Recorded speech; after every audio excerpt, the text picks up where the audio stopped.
A criatividade flui naturalmente ou é algo que a gente precisa forçar? Enquanto eu crio um rostinho para minha garrafa, eu juro que faz sentido, fica aí. Eu vou responder algumas perguntas que fizeram numa caixinha de perguntas lá no meu Instagram, sobre bloqueio criativo, se eu sempre fui uma pessoa criativa e que raios aconteceu com o meu pé. Eu juro que tem a ver com criatividade. Bora conversar sobre isso. Botando tipo um adesivo para botar os olhinhos na minha garrafa, porque esse adesivo era pintado e descascou. E aí ela tá cega, parecendo ou o short do Mickey ou um fantasma. Então eu vou recortar as pupilas da minha garrafa enquanto eu converso com vocês. A primeira pergunta: como você faz com um bloqueio criativo que parece permanente? Tenho que me forçar a produzir. Primeira coisa, cuidar de si. Porque não há criatividade, não há produção se a cabeça não está bem, se você não tá no seu saudável. O bloqueio criativo geralmente vem muito de um lugar que a cabeça não tá frutífera, sabe? A criatividade é uma coisa natural do ser humano, cada um tem uma criatividade diferente. Eu devia pegar alguma coisa pra marcar os círculos. Só um instante. Voltando. Cada um tem um tipo de criatividade diferente. Tem umas pessoas que são mais criativas contando histórias. Tem pessoas que são mais criativas pensando soluções técnicas pra, sei lá, consertar um carro. É uma coisa que flui natural quando o cérebro, a mente, está saudável. Então, normalmente, quando você tem muito bloqueio criativo, é porque você provavelmente não está bem. Criatividade vem muito de uma solução de problemas, que eu falei, tipo, solução de problemas quando o carro tá quebrado, ou quando você tem que passar uma história adiante e você pensa a maneira mais engraçada, mais emocionante de contar essa história, o seu natural jeito de resolver esse problema. Pra você estar vivendo naturalmente assim, você precisa viver bem. É uma coisa meio óbvia, parece, mas se você estiver fazendo terapia, se você estiver cuidando do seu corpo, se você estiver saudável, fazendo exercício físico, tomando sol, não esse sol bizarro que tá tendo hoje em dia. Aquele sol de manhãzinha, com protetor solar e tal. Se você tá conversando com seus amigos, com seus familiares, com pessoas que te entretêm, com pessoas que te somam muito. Então essas coisas que deveriam ser naturais pra todo mundo e a gente sabe muitas vezes não são, porque às vezes, sei lá, você tá muito sozinho, não tá conversando, não tá muito sedentário. Essas coisas bloqueiam a nossa mente e bloqueiam a fluidez de coisas naturais que vão gerar produção e gerar criatividade. Então eu acho que para diminuir o bloqueio criativo, que é normal acontecer, é cuidar de si, cuidar do seu jardim. Entendeu? Eu descobri que eu não consigo falar e fazer as coisas com as mãos ao mesmo tempo. Minha mãe já dizia isso, que ela falava que eu falava com as mãos e eu não conseguia lavar a louça enquanto eu tô conversando, sabe? Vamos testando. Cortei um retângulo aqui, que acho que vai ser mais fácil do que trabalhar com esse tubão. A segunda pergunta, cadê meu celular? A criatividade sempre foi natural pra você? Eu achava que a minha criatividade era só do desenho por muitos anos. Não considerava como uma opção de trabalho as outras coisas que eram naturais pra mim e eu não pensava que, tipo, eu sou criativa por isso.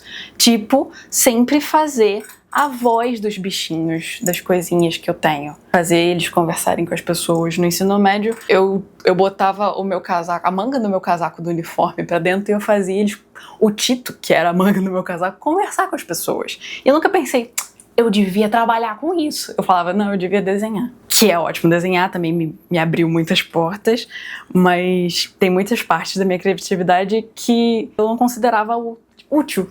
E é muito engraçado, tanto na faculdade quanto nos meus primeiros anos trabalhando com animação, que foi o meu primeiro trabalho, foi num estúdio de animação, eu não me considerava artista. Eu sempre fui a pessoa que sabe técnica. Eu sou muito boa de aprender software novo, por exemplo. Generalista na parte de ferramenta. Eu me comparava muito com amigos e instrutores e mentores que eram muito artistas, sabe? Essas pessoas que fazem pintura abstrata, falam de artistas desconhecidos e assistem filme cult, e eu não sou muito assim.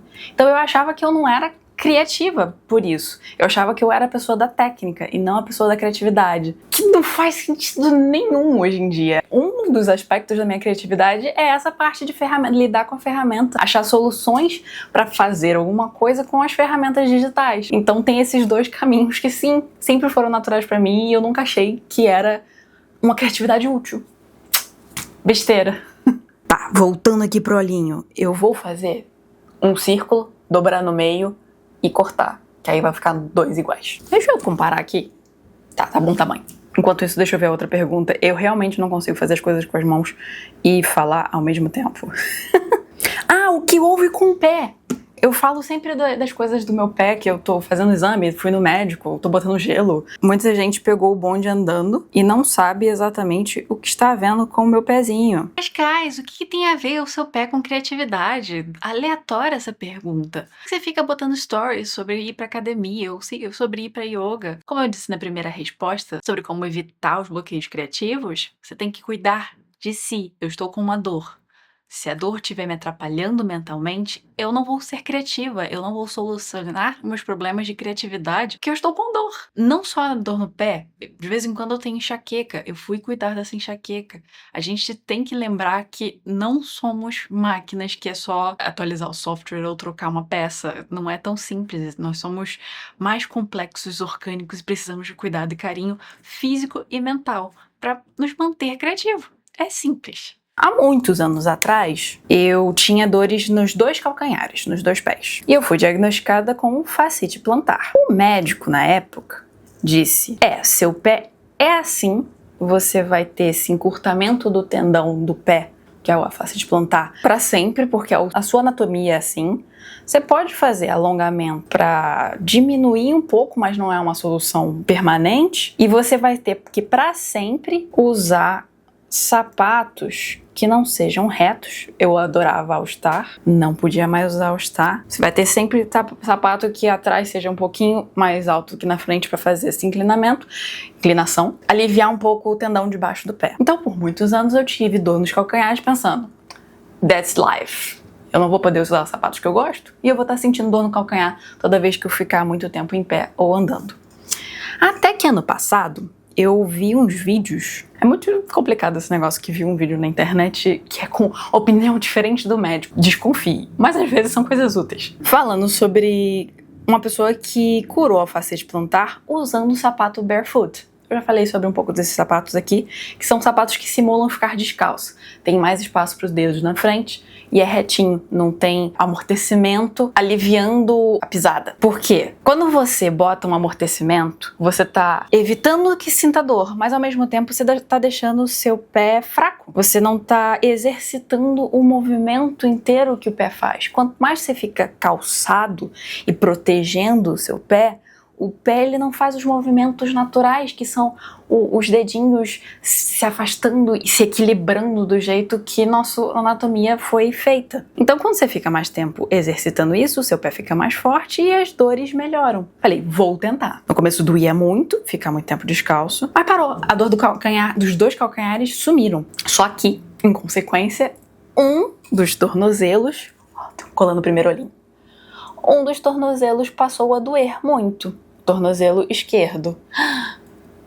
Ficou meio torto o recorte, mas quando vê de longe não dá pra ver. E eu tentei resolver por conta própria, botando água quente e pomada dessas canela de velho. Eu uso 30 ervas. E por muitos meses persistiu a dor. Não melhorava, não melhorava, não melhorava. Fazendo alongamento, não melhorava. Então eu procurei um ortopedista especialista em pé e ele passou uns exames, passou o pedido de uma ressonância e falou pra eu tomar um anti-inflamatório e botar gelo todo dia. Então eu tô fazendo gelo todo dia, alongamento todo dia, que aliviou um pouco o anti-inflamatório por 10 dias. Aliviou um pouco, mas não passou. Eu continuo tendo essa dor no tornozelo. Então por isso que eu fiz a ressonância, pra ver exatamente o que tá acontecendo ali, se é o tendão da fascite plantar, se é o tendão de Aquiles que é atrás, se é uma inflamação, o que exatamente está acontecendo, pra gente parar de ter essa dor, porque eu faço yoga, por exemplo.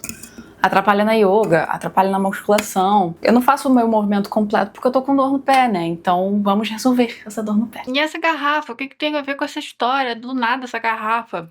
Primeiro, bebam água. De novo, cuidado com o corpo. Segundo, a vida é mais legal com rostinhos fofinhos nas coisas que você convive. Que eu posso falar. Não se esqueça de beber água. Você tá me esquecendo aqui. Largado. Aliás, bebe aí um pouquinho.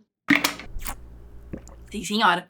Acabei o meu objetivo da garrafinha. Respondi as perguntas. Obrigada por você ter ficado até aqui e visto o vídeo todo. E até a próxima.